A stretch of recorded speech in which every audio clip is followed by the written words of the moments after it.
Bonjour à tous, merci d'être là nombreux. Je travaille depuis 6 ans sur deux sujets assez originaux, des sujets qu'on n'entend pas développer ou débattre dans les médias, alors que je les trouve centraux. J'y suis venu progressivement. J'ai commencé en fait à me réveiller politiquement alors que j'étais complètement éteint, comme la plupart d'entre nous avant 2005. Je me suis réveillé à l'occasion du débat sur la Constitution européenne. Et en lisant ce texte, j'ai eu peur, puisque je me suis aperçu qu'il y avait dans ce texte, dans le traité anticonstitutionnel, c'était une très mauvaise constitution et qui était fait pour détruire nos constitutions nationales. Dans ce traité anticonstitutionnel, j'ai vu que les citoyens n'avaient plus rien pour se défendre en cas d'abus de pouvoir. Je l'ai vu, et puis ensuite je l'ai dit, je l'ai écrit. J'ai eu la chance d'avoir de l'écho. Ça, c'est un coup de peau qui change un homme, quoi, parce que le texte que j'ai écrit a circulé sur le net comme une traînée de poudre. Les gens se sont mis à en parler, à passer le mot, à critiquer. J'ai passé des nuits à répondre aux critiques pour étayer mon point de vue. Et en fait, ça m'a fait énormément progresser, ça évidemment, puisqu'on progresse jamais tant que dans la contradiction. Et finalement, je fais vite sur le rappel de ce qui s'est passé en 2005, qui fait que je m'occupe de tout ça. Finalement, en 2 mois, j'ai eu quelque chose comme 7 ou 800 000 visites sur le site. Il y en avait 30 ou 40 000 par jour, le dernier mois. Et je peux vous dire, pour un humain normal qui a jamais fait de politique, qui s'est jamais mis en public ailleurs que dans sa classe, savoir que dans les 24 heures, ce que vous êtes en train d'écrire, parce qu'en fait, quand les gens m'envoyaient des mails, je recevais 300-400 mails par jour, des mails importants, des mails enthousiasmants, des mails très émouvants. Mais il y avait des mails incisifs qui m'interpellaient, qui m'accusaient, qui me traitaient d'imposteur, de bon à rien, donc des mails vraiment pas gentils. Et pour répondre à ces gens-là, je passais des nuits, mais je ne pouvais pas, il y en avait trop. Et donc j'ai commencé à écrire un journal sur le site en répondant aux gens. C'était pas un blog, c'était pas un site interactif. Mais donc je répondais aux gens avec une seule lettre pour tout le monde, parce qu'ils me disaient un peu tous la même chose. Les gens qui étaient favorables au traité me disaient un peu tous la même chose. Donc grâce à mon site, qui devenait une vitrine, j'arrivais à leur répondre avec des messages communs. Mais quand vous savez que dans les 24 heures, il y a 30 ou 40 000 personnes qui vont vous lire, et en vous cherchant, en vous attendant au coin de la première faute, de la première erreur, du premier contresens, ça vous pousse à particulièrement vous relire, ça vous pousse à lire et à lire et à lire et à relire, à étayer vos points de vue, à chercher du soutien, à gauche, à droite, au centre, partout où de l'intelligence s'est manifestée pour étayer votre point de vue. Et finalement, moi j'avais fait un premier texte où j'invitais les gens à m'aider à progresser. Je me disais, c'est incroyable d'avoir un avis qui est aussi contraire à ce qu'on me disait à la radio. Et dans mon texte, je disais, mais aidez-moi, je dois me tromper, parce que moi qui suis rien du tout, me mettre en face de Giscard d'Estaing, Delors, toutes ces pointures qui avaient construit l'Union européenne, je me disais, il est possible que je me trompe quelque part, donc dites-moi si je me trompe, et puis je corrigerai là où j'ai commis des erreurs, mais enfin, dans l'état actuel de ma réflexion, voilà ce que j'en pense. Et ça a bien marché, les gens ont marché, ils m'ont aidé à progresser, et finalement le texte est devenu, je crois que le texte, il est encore aujourd'hui bien sûr sur le net, il s'appelle Une mauvaise constitution, et il est d'une actualité brûlante, puisque c'est toujours la même constitution qui nous régit, puisque vous savez que cette constitution à laquelle on a dit non, elle n'était pas à proprement parler nouvelle, elle était la compilation des traités déjà existants. Et finalement, c'était dit autrement, c'était une autre façon de dire ce qui était déjà dans les traités. Avec des changements, mais en gros, on avait les règles s'appliquaient. Puis vous savez que en 2008, les parlementaires nous ont imposé par voie parlementaire, par le Congrès, nous ont imposé ce qu'on avait expressément refusé par référendum. Ce qui, pour moi, s'apparente à un coup d'État, une félonie, une trahison absolue. Bon, le fait est que, puisque ce sont des parlementaires, ils ont la légalité pour eux, même si ce qu'ils font est profondément légitime. On est exactement dans ce que j'appelle un abus de pouvoir. Un abus de pouvoir. Alors, précisément, c'est ça, et ça va faire la transition avec tout ce dont je vais vous parler aujourd'hui, c'est que le cœur de ma pensée, le cœur de mon travail, ce pourquoi je me donne du mal, c'est la recherche. Je cherche des solutions, puis des solutions efficaces, des trucs qui marchent contre les abus de pouvoir. Et les abus de pouvoir de la gauche, les abus de pouvoir de la droite, les abus de pouvoir du centre, les abus de pouvoir du peuple lui-même, les abus de pouvoir en général. Je cherche à organiser la cité, à organiser le monde commun de façon à ce que les abus de pouvoir ne soient plus possibles. Et en général, les abus de pouvoir, pas toujours, mais en général, viennent des riches. Pas seulement, hein, le peuple en furie, une assemblée dans laquelle populaire, hein, une assemblée dans laquelle l'ambiance monte et devient frénétique, peut elle aussi commettre les pires injustices et commettre des abus de pouvoir. Enfin, en gros, en général, quand même, les abus de pouvoir viennent des riches. On va en parler, on va voir à quelle occasion et par quel mécanisme. Et en cherchant donc à identifier les abus de pouvoir et à y résister,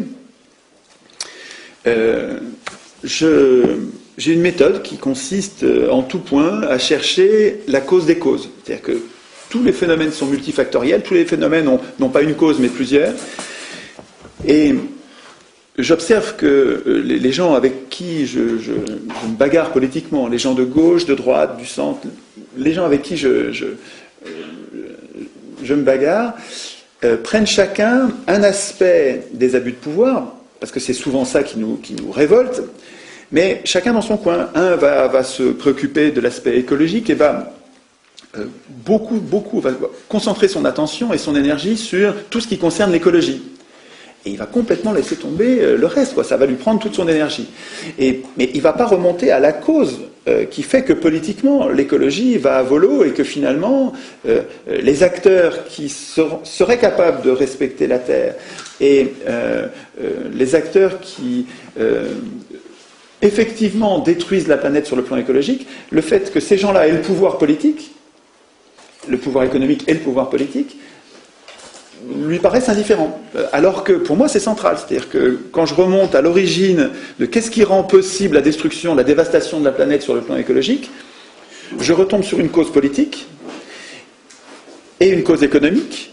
J'observe que ceux qui détruisent la planète à grande échelle sont les plus riches, et j'observe qu'ils ont le pouvoir politique par le biais d'élections.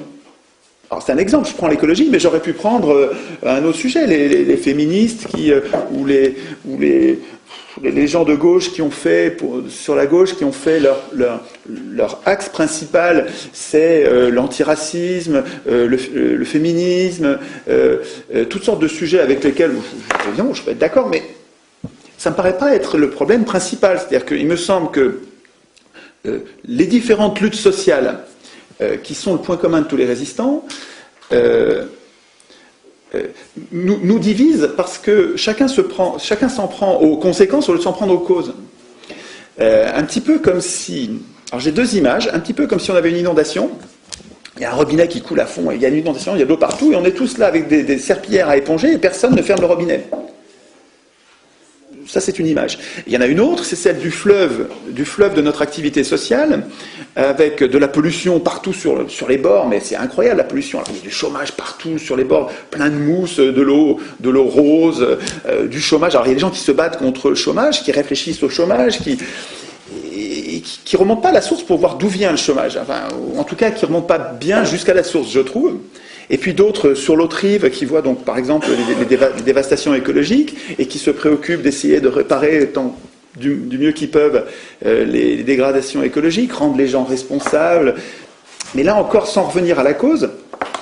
Et il me semble, moi, je trouve que quand je reviens... Moi, j'essaie de remonter à la cause des causes à chaque fois, et je retombe toujours sur chacun des sujets, tous ces sujets m'intéressent, mais à chaque fois quand je remonte à la cause des causes, je tombe sur des gens très riches et qui ont le pouvoir parce qu'ils ont réussi à acheter l'élection, ils ont acheté les élus grâce à la campagne électorale. Pratiquement à tous les coups, vous avez des industriels et des banquiers, donc les plus riches. On va voir quand on va parler de la monnaie, on va voir que historiquement les banques c'était des commerçants. et que finalement c'est la même chose, c'est l'accumulation des richesses qui rend possible la perversion, la corruption politique. Donc, pratiquement tous mes travaux me ramènent à deux grands axes qui sont la création monétaire, qui crée la monnaie, et je vous propose d'en faire le premier sujet de conversation, où je vais vous en parler, je vais essayer de pas dire tout ce que j'ai envie de dire là-dessus, parce que j'y passerai une journée entière. Donc je vais essayer d'y aller un peu à la hache, et puis à l'occasion d'un débat ensuite, en discussion, on approfondira des points que j'aurais pas dû raccourcir autant et qui méritent d'être approfondis selon ce que vous souhaiterez faire. Et puis dans un deuxième temps, on parlera de l'aspect politique qui est, à mon avis, complètement indissociable, c'est-à-dire qu'on ne récupérera pas la création monétaire, on ne la reprendra pas aux banquiers sans le tirage au sort. Tant qu'on sera dans le régime de l'élection, c'est-à-dire tant qu'on fera de l'élection une vache sacrée, le suffrage universel une vache sacrée, je comprends que les MEDEF du monde et les multinationales du monde défendent l'élection, et ils le font. Ce qui me paraît extravagant, c'est que les gens de gauche ou les gens humanistes, les gens qui cherchent la concorde, une société pacifiée, dans laquelle les marchands de canons ne seraient pas ceux qui décident, que ces gens-là défendent l'élection, alors que manifestement l'élection permet aux riches d'acheter le pouvoir, ça me paraît vraiment étonnant. Et ça pourrait être le deuxième aspect de notre échange, où je vous parlerai là encore peut-être pour vous montrer, si vous voulez, dans la deuxième partie, je pourrais vous parler de l'exemple athénien, qui est absolument formidable, mais il ne faut pas que j'en parle trop maintenant, et qui suscite des objections. Et ces objections, en tout cas toutes celles que je connais, et puis ça fait un moment que je réfléchis là-dessus, donc normalement, toutes celles que je connais, j'arrive à les réfuter. Mais peut-être que vous avez trouvé d'autres réponses, ça m'intéresse beaucoup, hein, c'est ça que j'attends de notre échange. De mon côté, c'est ça que j'attends, c'est peut-être de nouvelles objections que je n'aurais pas encore réussi ou que je n'aurais pas envisagées. Alors sur la monnaie, commençons sur la monnaie.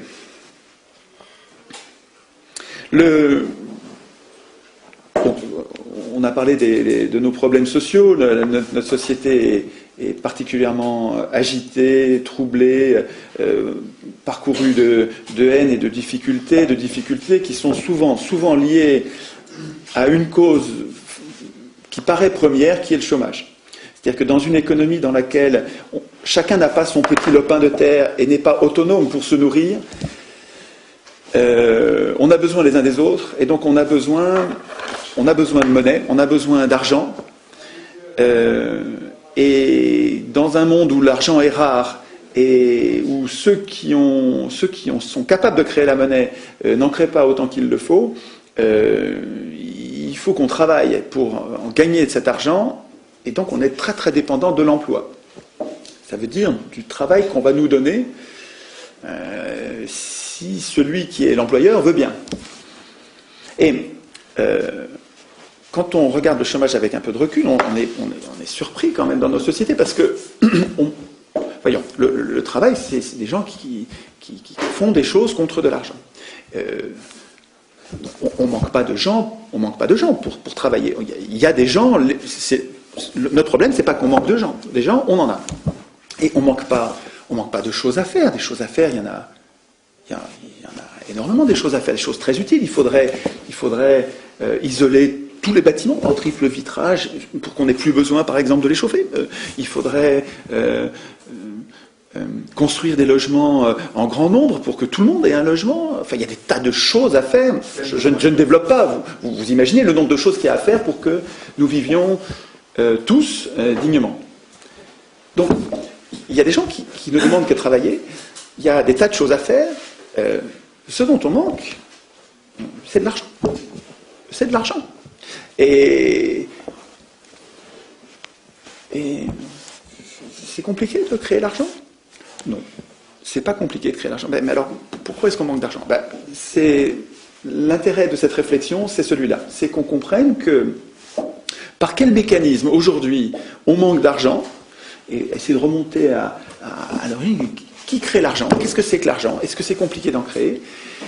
Voir quelles sont les les théories en présence, alors je vais faire vite sur les théories, mais il faut quand même connaître la théorie générale qui est celle que défendent les économistes aujourd'hui, et puis les théories alternatives, ceux qui ont proposé autre chose dans l'histoire des hommes, et c'est quand même drôlement intéressant, je vais faire vite là-dessus, et puis les expériences, il y a des tas d'expériences, des expériences monétaires qui sont passionnantes.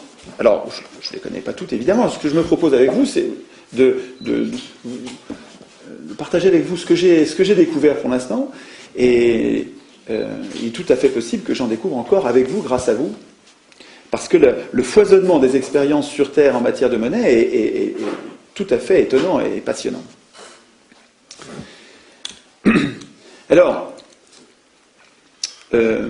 sur la création de Terre, comment ça marche aujourd'hui la monnaie? J'ai amené plein de bouquins pour vous inciter, pour matérialiser les gens dont je vais parler et sur la pensée desquels je m'appuie. Pour l'histoire de la création, pour l'histoire de la monnaie, en fait, quand on essaie de comprendre ce que c'est que la monnaie, depuis quand ça existe, sous quelle forme ça a existé, je vous promets que c'est une histoire absolument passionnante. C'est-à-dire que, je vais vous en parler d'un ou deux, mais avec un livre sur l'histoire de la monnaie, vous allez traverser l'histoire des hommes et vraiment mieux comprendre le monde d'aujourd'hui. Parce que la façon dont on a perdu la monnaie, dont la monnaie est devenue l'objet de quelques privilégiés, est absolument décisive dans notre façon de vivre, dans la concorde, dans la prospérité. La façon dont on s'est fait avoir est décisive pour la paix. C'est-à-dire que vous allez voir que ce sont essentiellement les banquiers qui créent les guerres. C'est quand même il y a un enjeu considérable sur la compréhension. Alors pour comprendre la monnaie, j'ai un mur entier de livres qui touchent de près ou de loin à la création monétaire, donc j'en ai choisi quelques-uns seulement, mais qui sont vraiment remarquables. Il y a d'abord un grand bonhomme qui s'appelle Galbraith, le père de celui qui est encore vivant aujourd'hui, celui-là est mort, Galbraith, qui s'appelle l'argent, tout simplement. Et Galbraith, avec un humour britannique, c'est un humour, c'est très discret, et c'est absolument délicieux à lire. Il fait le tour des cupidités, des entourloupes, des arnaques, des intrigues. C'est quelqu'un qui a une forte légitimité, Galbraith. Il a discuté, il a réfléchi avec tous les grands de ce monde. C'est quelqu'un c'est un immense économiste, qui est en même temps un journaliste, qui est un véritable humaniste, quelqu'un qui aime l'humanité et qui dit pique-pendre des oligarchies, des bureaucraties, des sources d'injustice. Et son histoire de l'argent... Quelle période d'auteur ? Alors, c'est le XXe siècle, il est mort il y a quelques années. C'est plein milieu et fin du XXe siècle. Et son fils a l'air d'être de la même trempe. C'est un gars qui a l'air vraiment bien, qui est un résistant aussi. Donc, dans ce livre-là, la définition de l'argent est formidable. Alors, est-ce que j'ai bien marqué mon machin pour pouvoir... Parce que je me propose de vous la lire. C'est très court, ça fait un paragraphe. Hein. Il nous prévient que... Alors, il y a un truc qui est quand même très marrant. La plupart... il explique que, en fait, les gens compliquent la monnaie pour nous perdre.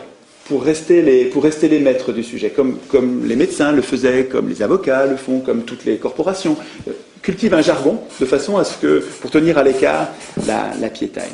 Mais en gros, le lecteur devrait s'attaquer aux pages qui vont suivre en sachant bien que l'argent n'est rien de plus ou de moins que ce qu'il a toujours cru.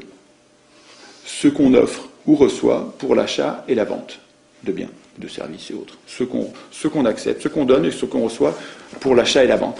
Le reste, c'est des complications pour pas grand-chose. Et effectivement, quand on va voir l'histoire, enfin, les phases essentielles de la création de la monnaie, au moment où se les fait voler, vous allez voir que c'est pas compliqué.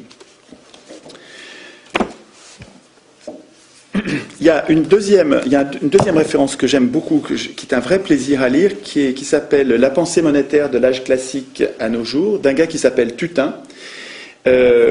Tutin, T-U-T-I-N, qui en fait retrace, et ça va très vite en fait, parce que c'est vraiment des courts extraits très bien choisis qui vont de Locke à Hayek, donc qui est vraiment un très récent, en passant par Lowe, Cantillon, Hume, Thornton, Ricardo, Marx, Fischer, tous c'est des grands noms qui ont réfléchi sur la monnaie, et évidemment Keynes et Friedman. Mais c'est pas fastidieux, parce que c'est des petits passages, c'est le meilleur de ce qu'ils ont écrit, le meilleur de ce que les meilleurs ont écrit sur la monnaie. Donc c'est une façon, là aussi, et une façon polémique, parce que c'est des gens qui n'étaient pas d'accord entre eux, et qui s'empaillaient pour savoir ce que c'était que la monnaie. Donc ça, c'est, je crois, aussi un bon livre pour comprendre les enjeux.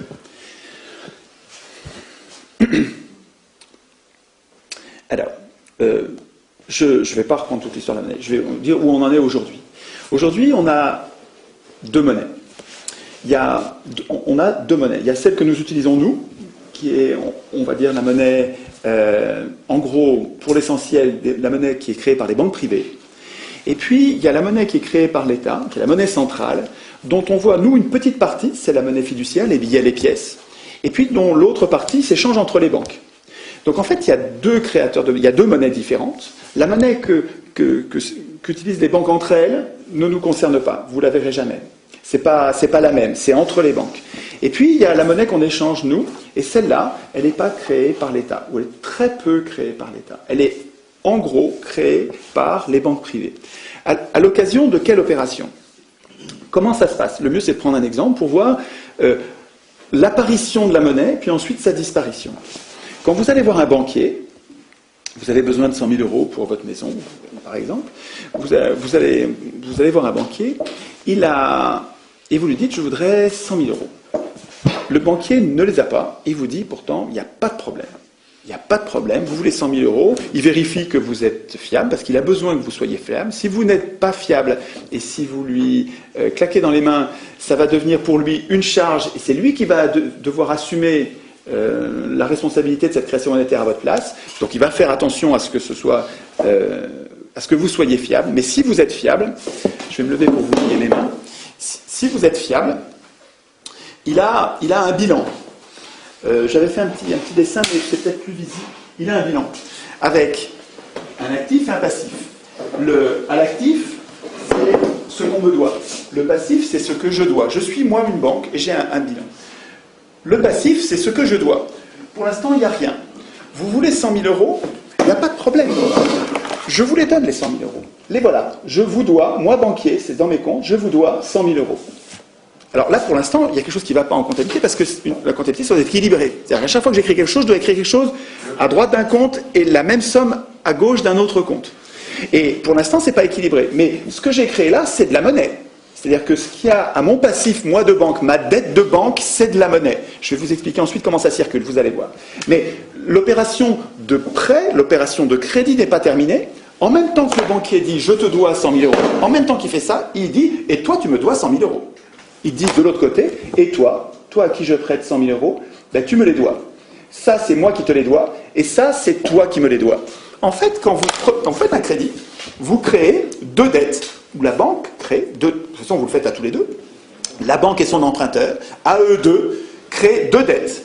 La dette de la banque tout de suite, elle le doit tout de suite, et la dette de celui qui emprunte plus tard. La différence, c'est juste le terme. Et la troisième, c'est quoi? Les intérêts.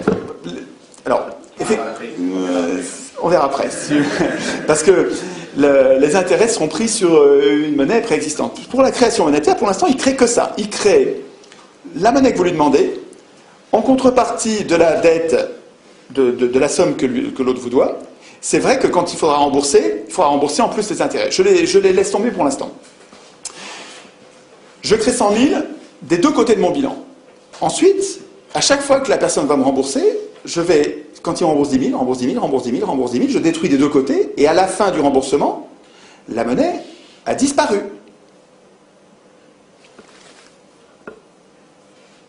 La monnaie a disparu. Si tout le monde remboursait ses dettes aujourd'hui, il n'y aurait presque plus de monnaie. Presque plus. Il n'y aurait plus que les billets et les pièces qui sont un autre type de monnaie. C'est l'argent dette.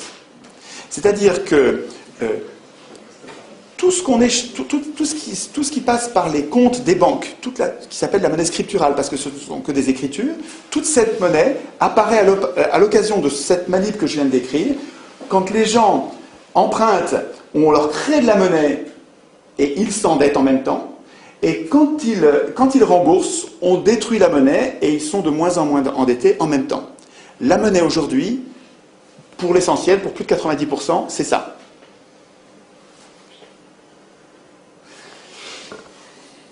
Mais, alors, qu'est-ce qui fait qu'il y en a... Alors, il faudrait que je vous montre aussi comment ça circule après. C'est-à-dire que quand la personne... Donc ça, c'est son compte en banque. C'est l'argent que moi, banque, je lui ai mis sur son compte en banque. Donc quand lui, il paye les fournisseurs, il paye ses maçons, il paye ses peintres, il y a une partie de cet argent qui va partir et qui va aller sur le compte d'une autre banque, donc la banque B. Mais ça fonctionne de la même manière, avec l'actif et le passif. Et vous allez vous retrouver ici avec peut-être 90 000 s'il y a 10 000 qui sont partis. Et puis vous allez avoir 10 000 qui vont se retrouver ici. Et parce que, hop, vous avez de l'argent qui part, et c'est juste des écritures, qui passent du passif à passif. C'est-à-dire que quand vous créez l'argent, c'est sur le passif d'une banque. Et puis ensuite, par le biais des chèques, des cartes bleues, des virements et toutes sortes d'instruments de paiement, vous avez ce chiffre qui circule d'un passif à l'autre. Donc en fait, après ça, pour comprendre comment ça marche, il faut prendre du recul par rapport à l'ensemble des banques, et vous apercevez qu'en fait, c'est un passif de banque au pluriel, c'est un passif qui circule grâce aux chèques, et aux cartes bleues, etc. Oui. C'est comme si c'était une seule banque. Voilà, pour comprendre la création monétaire, c'est parce qu'elles créent toutes, chacune prête à différents acteurs, et quand je suis BNP, si je représente 10% du marché, donc ça veut dire qu'il y a 10% des gens qui me font plutôt confiance pour mettre leur dépôt chez moi. Quand je prête, moi, 100, il y en a 90 qui vont partir, puisque je n'ai que 10% de part de marché, il y en a 90 qui vont partir sur les autres banques.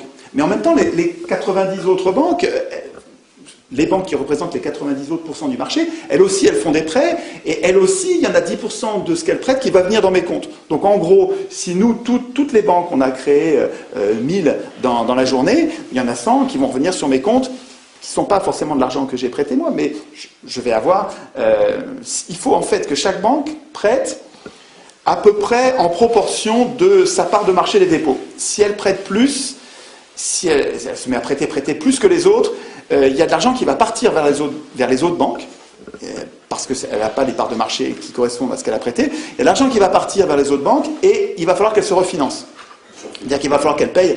C'est pas la peine d'entrer trop dans le détail là-dedans. Enfin, un petit peu peut-être quand même. C'est important. On verra un petit peu quand on verra les réfutations aux objections. Parce qu'à mon avis, les banquiers prétendent que c'est une forte limitation à la création monétaire que les banques soient comme ça en concurrence. À mon avis, il y a une telle pression entre elles pour qu'elles progressent au même pas. C'est-à-dire qu'elles prêtent, si elles prêtent au même pas, à la compensation, il n'y a presque plus rien à compenser. La masse monétaire, finalement, c'est l'ensemble des sommes qui ont été ainsi créées à l'occasion des crédits et qui n'ont pas encore été remboursées. Un petit peu comme une baignoire qui serait remplie tous les jours avec un robinet qui est constitué des nouveaux prêts. Donc, tous les nouveaux prêts qui se sont signés consistent à remplir la baignoire de la masse monétaire. Et tous les remboursements sont un peu comme la bonde au fond de la baignoire par laquelle l'eau s'en va régulièrement, à vitesse régulière, programmée, suivant le planning des échéanciers de remboursement des crédits. Donc, vous avez la masse monétaire qui est cette grande baignoire qui se remplit et se vide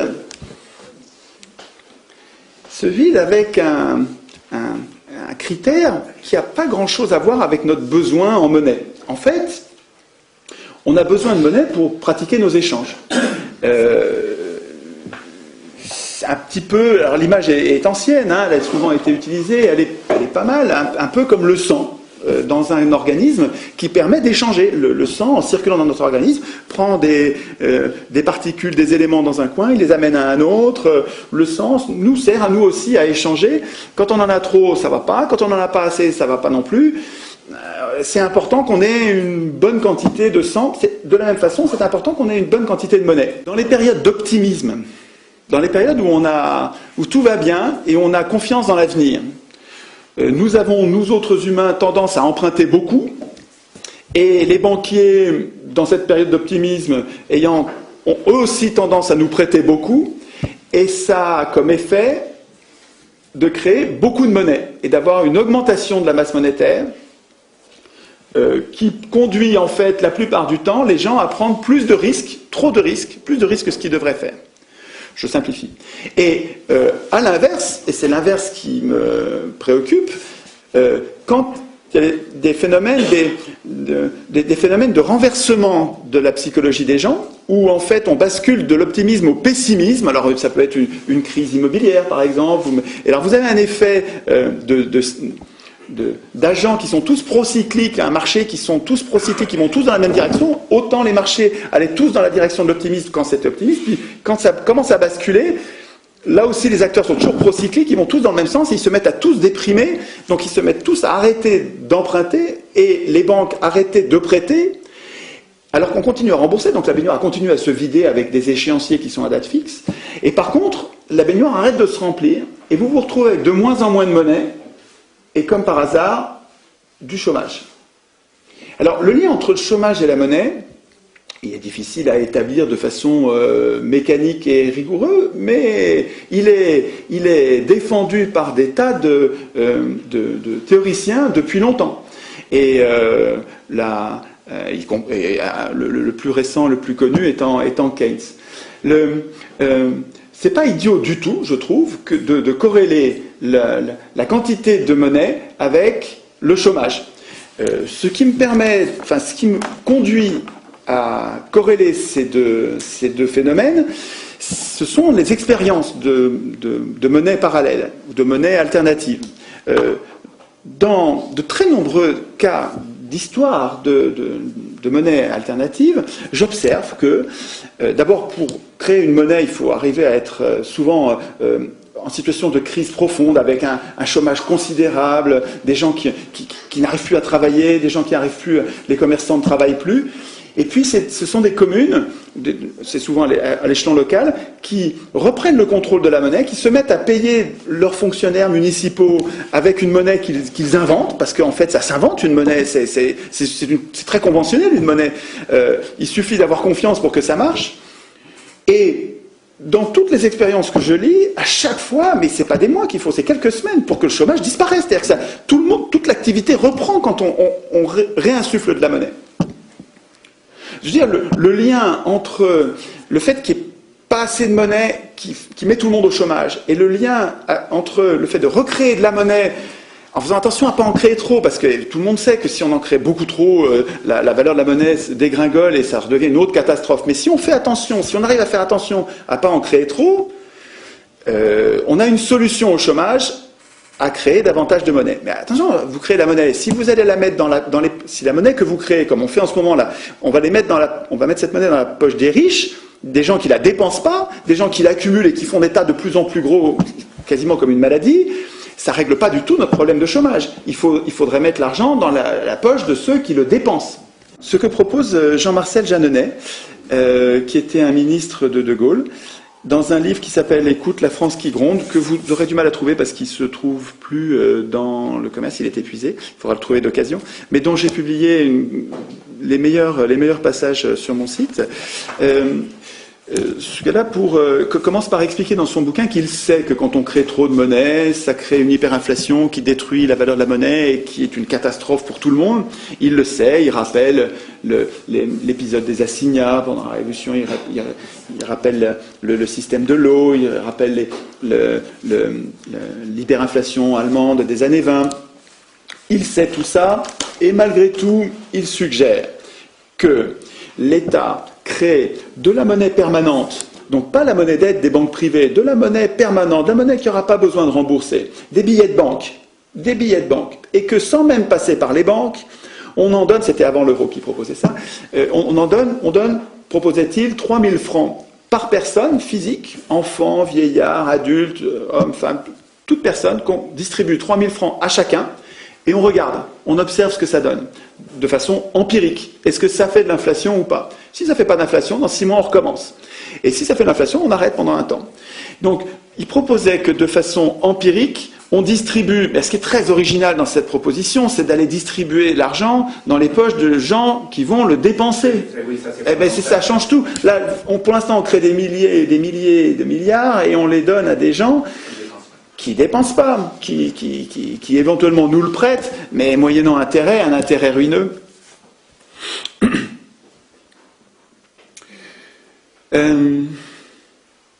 Alors, sur la création monétaire, il faut quand même... J'ai passé sur un point qui est important et dont il faut parler. Jusqu'à une période récente, jusqu'à 1973 en France, jusqu'à 1913 aux États-Unis, l'État avait encore le droit de créer la monnaie en concurrence avec les banques privées. Donc les banques privées pouvaient créer l'argent, comme je vous l'ai dit, mais l'État pouvait, pour ses besoins, financer ses investissements en créant lui-même la monnaie dont il avait besoin. Pour ce faire, il empruntait, comme vous empruntez auprès de votre banque, lui il empruntait auprès de sa banque centrale. Et quand il empruntait auprès de sa banque centrale, comme la banque centrale c'était lui, et il faut comprendre que l'État c'est nous, quand il empruntait auprès de sa banque centrale, il remboursait sans intérêt. Il remboursait ou il remboursait pas, mais quand il remboursait, en tout cas il remboursait sans intérêt.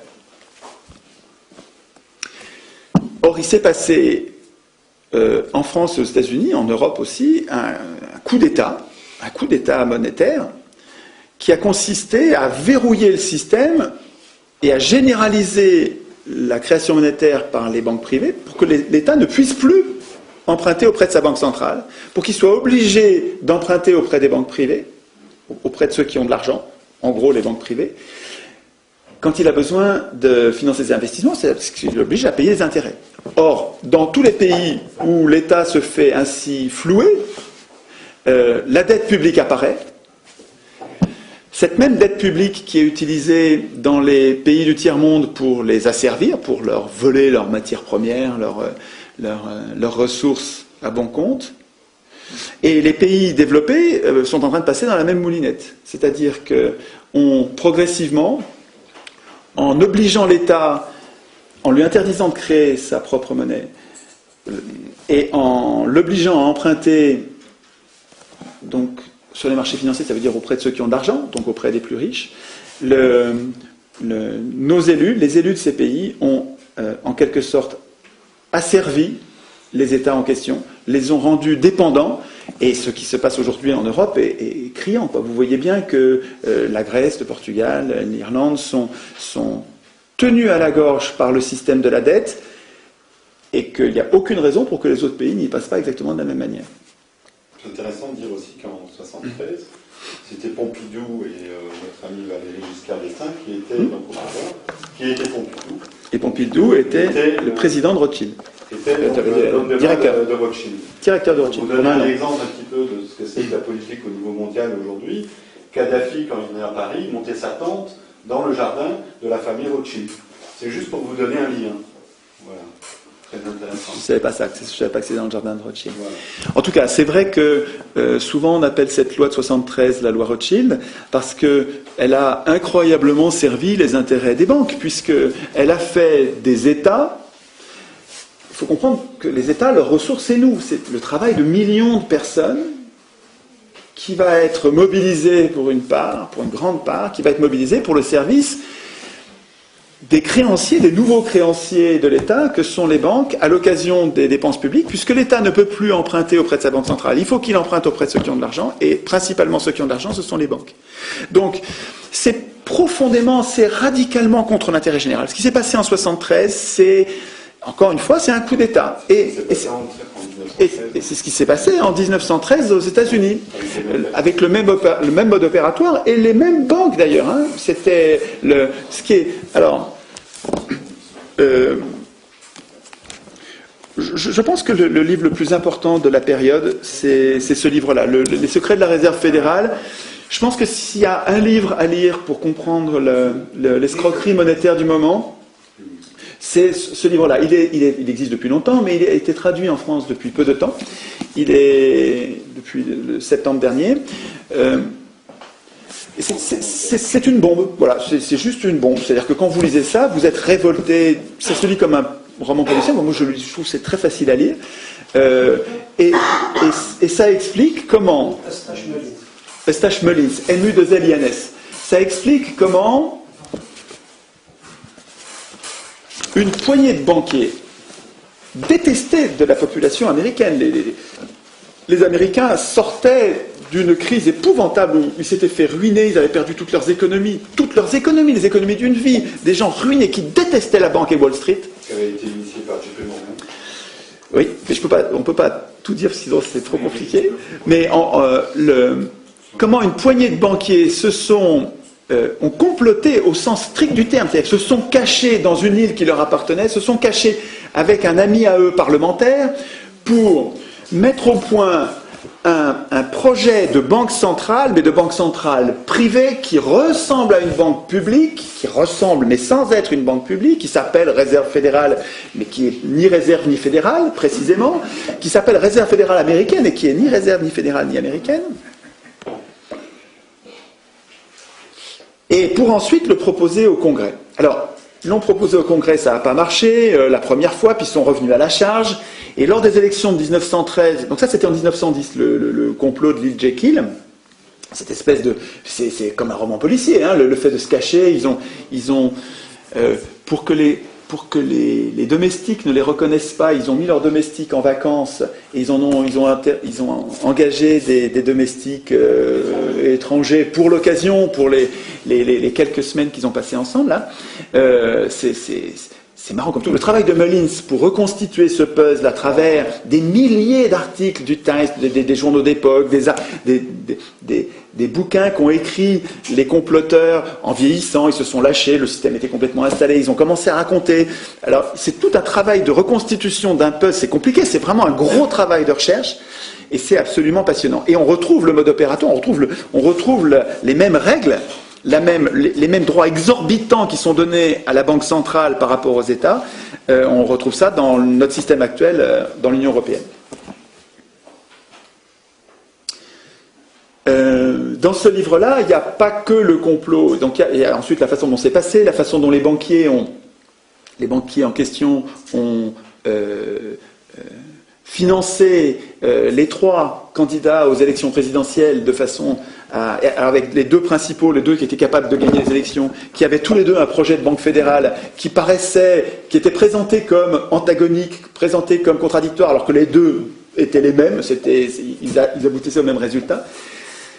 Et finalement, quand Woodrow Wilson a été élu en 1913, la première chose qu'il a faite, c'est de mettre en place et de faire voter en décembre dans des conditions rocambolesques, vraiment à l'arrache, quoi, et à faire voter la loi de réserve fédérale, vraiment contre l'opinion publique et contre l'intérêt général. Et depuis, il n'est pas exagéré, je trouve, de parler des Américains comme d'une colonie, comme d'un territoire occupé. Ces gens-là s'étant fait voler leur monnaie, se sont fait asservir par une bande de privilégiés qui ont un pouvoir au-delà de ce qu'on peut imaginer. Il faut se rendre compte que, en prenant le contrôle du dollar, ils ont pris le contrôle du monde. Et ce que fait Eustache Mullins, c'est qu'il fait aussi un gros travail de reconstitution des parts de propriétaires, parce qu'en fait, les banques, il y a des actions, mais il y a des actions plus importantes qui sont les actions de contrôle, et dont le secret aujourd'hui est aussi important, on pourrait dire, que le code de la bombe atomique. C'est très très dur aujourd'hui de savoir qui contrôle les banques. Et à l'époque où il l'a fait, c'était encore accessible. On remontait pour la propriété de la Réserve fédérale américaine, on remontait à la City de Londres. Ce qui est quand même un peu fort de café si on se met à la place des Américains, on se dit quand même un peu dur. Et à Rothschild principalement. Tout ça mériterait de faire l'objet de débats publics. Peut-être que Mullins s'est trompé sur tel et tel point. Pourquoi pas, il faut recouper. Hein. Le problème, c'est qu'on n'arrive pas à en parler sans être traité de fasciste, d'antisémite, et je sais quelle autre sottise. On dirait que l'antisémitisme, l'existence de l'antisémitisme protège Rothschild. C'est-à-dire qu'on n'arrive pas à parler de Rothschild sans aussitôt être amalgamé à Rothschild, à un antisémite, à un fasciste, à bientôt Hitler. Alors que bon, je me sens quand même assez peu de points communs avec Hitler et les fascistes. Les monnaies fondantes. Alors, dans les solutions, alors les monnaies fondantes, l'idée des alternatives, c'est La monnaie fondante, c'est une suggestion de Gesell, Silvio Gesell, qui était un économiste apprécié, reconnu, et c'est intéressant ce qu'il propose. Keynes en parlait avec respect et évaluait ce que proposait Gesell. Gesell proposait, pour éviter que les gens n'accumulent la monnaie, le problème, quand les gens accumulent la monnaie, cette monnaie qu'ils accumulent manque aux autres. Et pour dissuader les gens de garder la monnaie par devers eux, il proposait que la monnaie perde de sa valeur chaque mois, et que pour que les billets de banque continuent à valoir quelque chose, il faille mettre un timbre, qu'il faille acheter un timbre et mettre ce timbre sur le billet pour que le billet garde sa valeur. Et ça effectivement, ça pousse les gens à s'en débarrasser, à pas le garder, puisqu'il perd sa valeur. Mais si vous réfléchissez bien, la solution de Keynes qui consiste à laisser filer un peu l'inflation, ça revient au même. Avec l'inflation, vos billets de banque, progressivement, ils valent de moins en moins. Et ça revient au même. La monnaie fondante et l'inflation, c'est très proche. C'est pas tout à fait pareil, mais c'est la même idée. En tout cas, c'est ce que Keynes recommandait pour euthanasier le rentier, comme il disait. C'est-à-dire que le rentier, face à l'inflation, voit son tas d'or diminuer, alors que les travailleurs... Alors, dans la protection des gens par rapport... Alors, moi, j'ai mis le désordre dans mes bouquins, donc je m'y perds un peu, mais voilà. Dans les propositions qui vont avec... qui permettent de supporter de l'inflation... Alors, Maurice Allais n'était pas un partisan du tout de l'inflation, mais un tout petit peu d'inflation, selon lui, 2% était nécessaire du fait de la propriété foncière, je ne vais pas développer là-dessus. Et donc, ces 2% d'inflation que Allais suggérait de devoir respecter, il les compensait dans un système d'indexation générale, comme celui qu'on a connu pendant les 30 Glorieuses. Pendant 30 ans en France, quand les salaires étaient indexés sur l'inflation, avec l'échelle mobile des salaires, les salaires étaient indexés, les emprunts étaient indexés, les loyers étaient indexés, et finalement, pour les travailleurs et pour les petites gens, l'inflation était indolore. Il n'y a que ceux qui avaient un gros tas de billets qui voyaient leurs billets. Alors, encore que les spéculateurs souvent arrivaient à gagner plus que l'inflation et finalement n'y perdaient pas. Non, c'est surtout ceux qui avaient des tas de billets qui voyaient leurs billets. Il y a beaucoup de gens qui gardent des billets, plus que ce qu'on croit. Et ceux-là voyaient leur argent fondre. Donc la monnaie fondante, c'était une des solutions imaginables pour éviter que des accapareurs, que des gens accumulent trop de monnaie. Il me semble que sur la malfaisance de ce qui s'est passé en 73, la malfaisance d'avoir abandonné la création monétaire, moi je vois un État ruiné. Ruiné. Donc l'État, il faut comprendre que les riches ont beaucoup à craindre d'un État fort, qu'ils ne contrôleraient pas. Et donc, dans leur stratégie, et on le voit partout dans le monde, ceux qui s'appellent libéraux s'attachent à détruire les États. Et pour les détruire, une des bonnes façons, c'est de le ruiner. Alors, le ruiner en le privant de ses ressources, et Galbraith souligne très bien que toutes les grandes crises sont précédées de la diminution de l'impôt des plus riches. C'est un marqueur pour savoir quand ça va péter. Regardez, quand les riches commencent à voir leurs impôts qui descendent fortement, c'est qu'on est en train d'arriver au moment où il va y avoir une crise. Et il a raison, Galbraith, je trouve que ça colle. Là, vous voyez qu'en ce moment, les riches, très souvent, les riches ne payent pratiquement plus d'impôts du tout. Et donc, quand les riches ne payent plus d'impôts du tout, il faut se rendre compte de ce que ça représente comme gouffre, comme ressources qui manquent à l'État. Donc, sur le plan des ressources, on ruine l'État en le privant de ses ressources, mais aussi en l'endettant et en lui faisant payer un intérêt sur sa dette, on lui colle des charges supplémentaires, on lui colle des dépenses supplémentaires. Il faut se rendre compte aujourd'hui que l'intérêt de la dette, juste pas le remboursement de la dette, juste l'intérêt nous coûte à la France, donc un des pays parmi les autres, ça nous coûte 45-50 milliards par an. Mais oui, d'euros. C'est considérable. C'est 50 milliards juste pour une dette, j'insiste, pour une dette c'est juste l'intérêt non nécessaire. Une dette qui n'est pas nécessaire. Si l'État avait gardé surtout le droit de créer la monnaie dont il a besoin. Le droit d'emprunter auprès de sa banque centrale, ce qui veut dire le droit de créer la monnaie dont il a besoin, il n'aurait pas besoin de payer ses intérêts.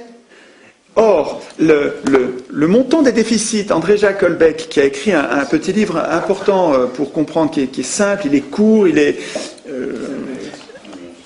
ce petit livre-là, il en a écrit un autre qui est bien aussi, La dette publique, une affaire rentable, et Argent, dette et banque. C'est deux bons André-Jacques Holbeck, deux bons petits bouquins qui vulgarisent bien, qui permettent de bien comprendre. Alors lui, il a fait un travail qui n'est pas facile parce que les chiffres sont plus tous disponibles, donc il faut partir à la pêche aux chiffres. Mais depuis 1973, en gros, les dépenses publiques n'ont pas augmenté. Les dépenses publiques n'ont pas augmenté. Sont en pourcentage à peu près les mêmes toujours. Et donc, mais qu'est-ce qui fait qu'on est de plus en plus endetté? Vous regardez, c'est le service de la dette. C'est-à-dire que le montant du déficit au début, en 73, la dette n'était pas importante et le service de la dette n'était pas important, mais le déficit n'était pas important. Et puis, année après année, le déficit, il correspond en gros à... Mais c'est quand même étonnamment proche, c'est l'ordre de grandeur. Le déficit de la France, de l'État France, correspond en gros, chaque année, au service de la dette. En diminuant les ressources de l'État, en augmentant ses charges. Et en prenant la décision, chaque année, il faut se rendre compte que les parlementaires, chaque année depuis 1973, ont pris la décision de ne pas équilibrer ce déficit croissant, ils auraient pu l'équilibrer en diminuant les dépenses ou en augmentant les impôts. Ils ne l'ont pas fait, ils ont laissé filer la dette. Et on nous dit aujourd'hui, les parlementaires ont été laxistes. On nous dit ils n'ont pas été courageux. On nous dit ils ont fait ça pour être élus, pour pas être impopulaires. C'est possible, j'y crois pas. Je n'y crois pas. C'est possible. Je trouve que ça correspond tellement, cette décision, année après année, de laisser filer une dette qui va enfermer l'État dans les pattes de ceux qui lui prêteront de l'argent plus tard, et quand ça va être tellement important que l'État va dépendre de ces gens-là, ça correspond tellement aux intérêts de ceux qui financent l'élection des élus, que j'ai du mal à croire que ce soit une coïncidence, quoi. Je sais bien que c'est complotiste, que c'est paranoïaque... N'empêche que ces parlementaires qui, depuis 1973, à gauche comme à droite d'ailleurs, à gauche entre guillemets, comme à droite entre guillemets, ont laissé filer la dette, je trouve que c'est quand même un peu facile de les absoudre en disant ils n'ont pas été courageux, ils l'ont fait pour être élus. Ça ressemble plus à une mise en coupe réglée de l'État. Ça ressemble plus à une mise en coupe réglée de l'État et qui est compatible avec la destruction des nations qui vient avec l'Union européenne, qui va dans le même sens. La fabrication de l'Union européenne va dans le même sens de la destruction de cette nation, de cet État que nos grands-parents révolutionnaires en 1789 ont construit pour s'émanciper, pour s'arracher du joug de l'Ancien Régime. Et on est en train de se faire piquer, la nation et l'État, par ceux qui étaient les privilégiés de l'Ancien Régime, quoi. Hein. Je veux dire, c'est une contre-révolution.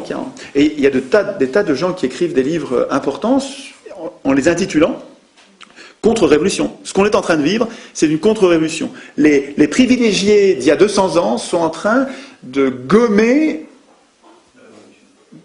ce qu'on a gagné en 1789 et à l'époque. Alors, je suis en train d'arriver sur la fin de ce que j'ai à vous dire sur la monnaie, et j'ai gardé, je trouve, le meilleur pour la fin.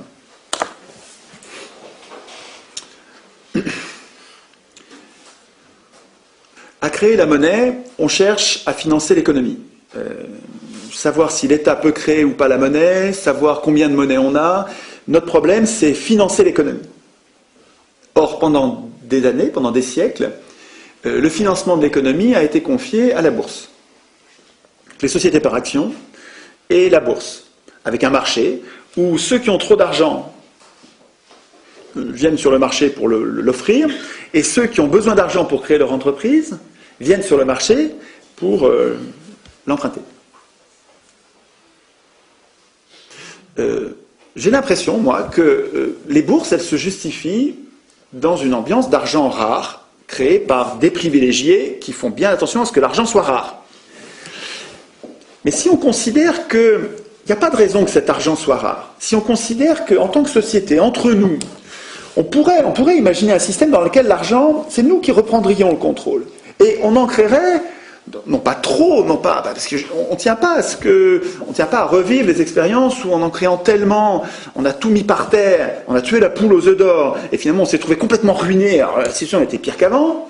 Non, mais sans en créer trop, on imagine qu'on pourrait en créer davantage qu'aujourd'hui, puis surtout l'orienter vers d'autres poches que ce que font les banquiers privés aujourd'hui.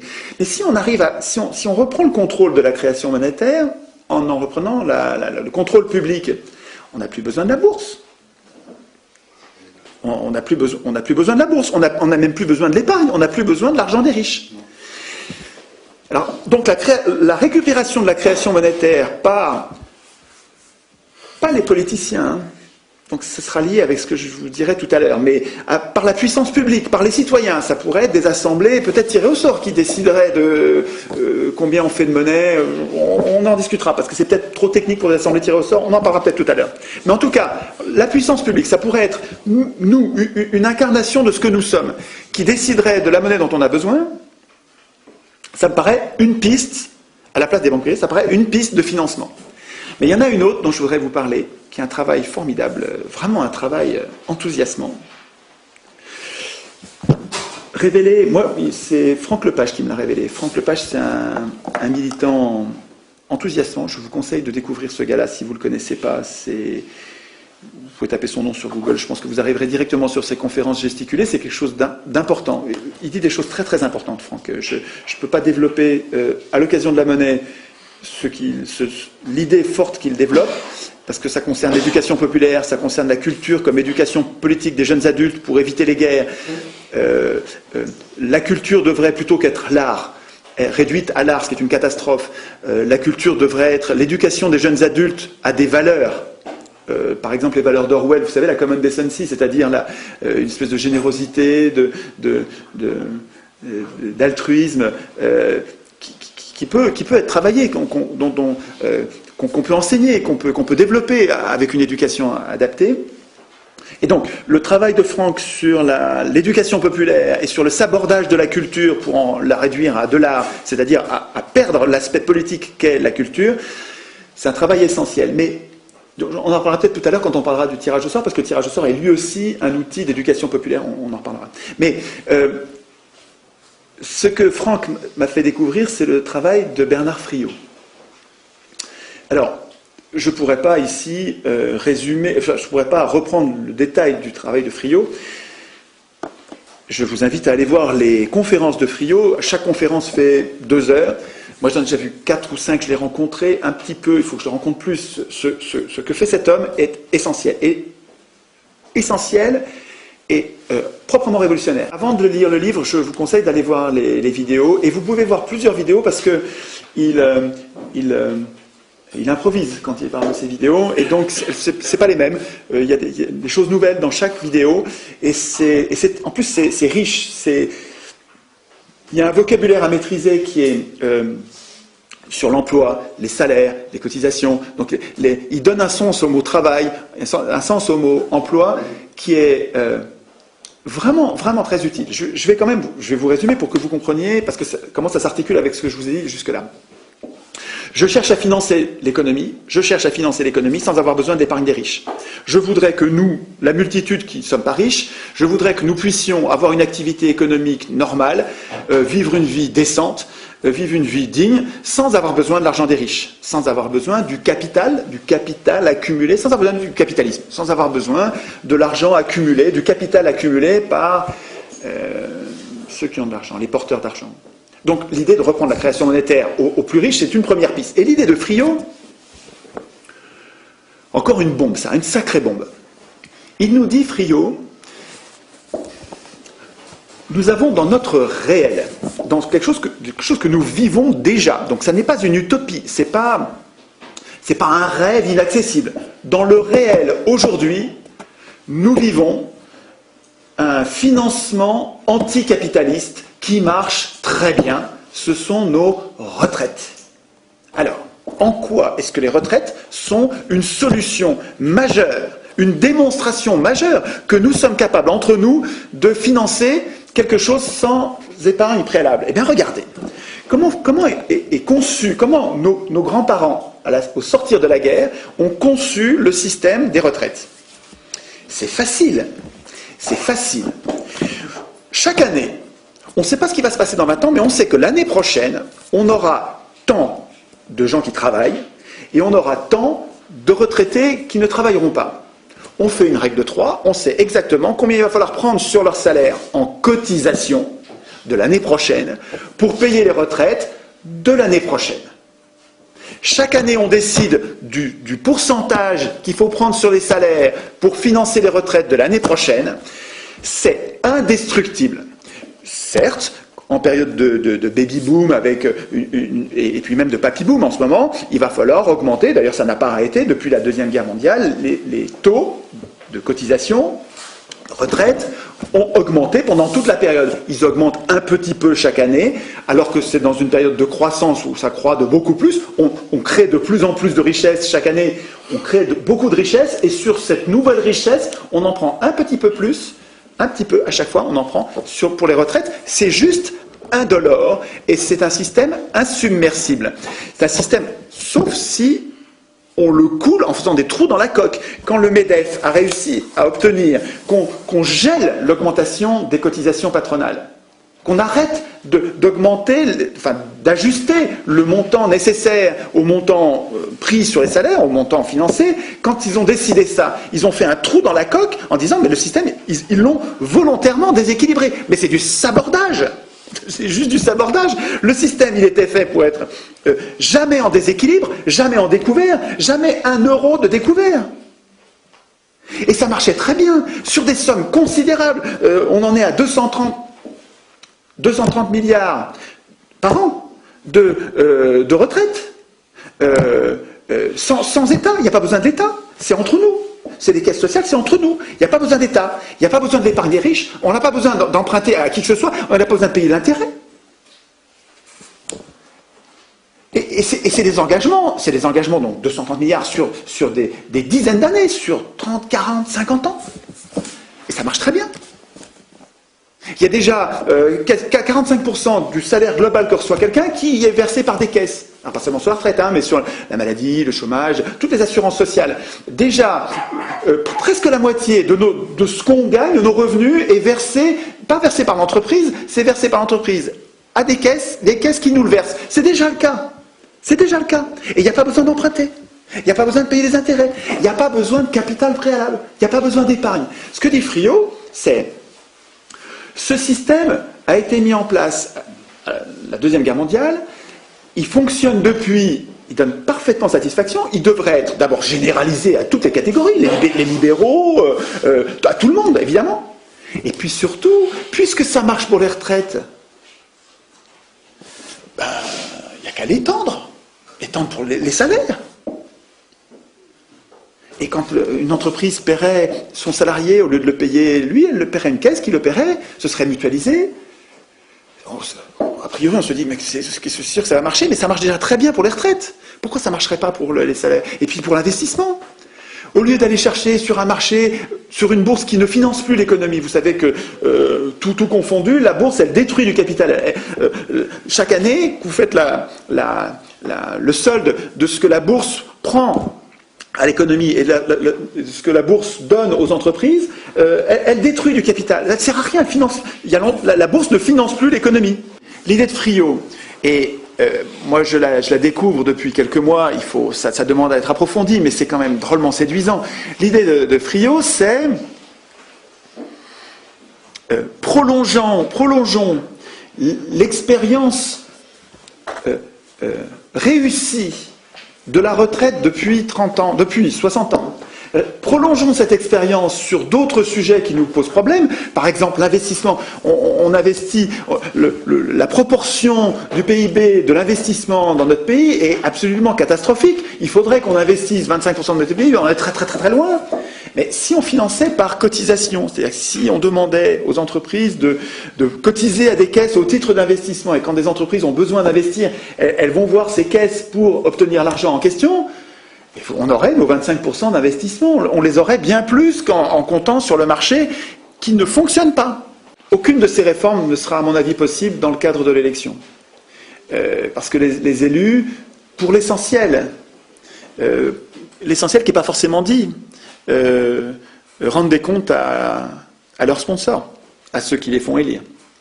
Et si ceux qui les font élire sont les plus riches, ce sont même plus les commerçants, ce sont les banques. Donc je pense qu'il est illusoire d'attendre que les élus changent quoi que ce soit au niveau des banques. Ça détruirait, ça correspondrait pour eux à un harakiri. Donc ce qu'on dira sur le tirage au sort à la place de l'élection est complètement le complément politique de cette recherche sur le plan du financement. Si vous avez des idées sur le plan du financement, je suis preneur, parce que moi je suis complètement en état de recherche. Il y a peut-être des choses que je n'ai pas comprises, ou d'autres que j'ai mal comprises, ou qui me manquent. Moi je suis preneur de nouveautés en la matière.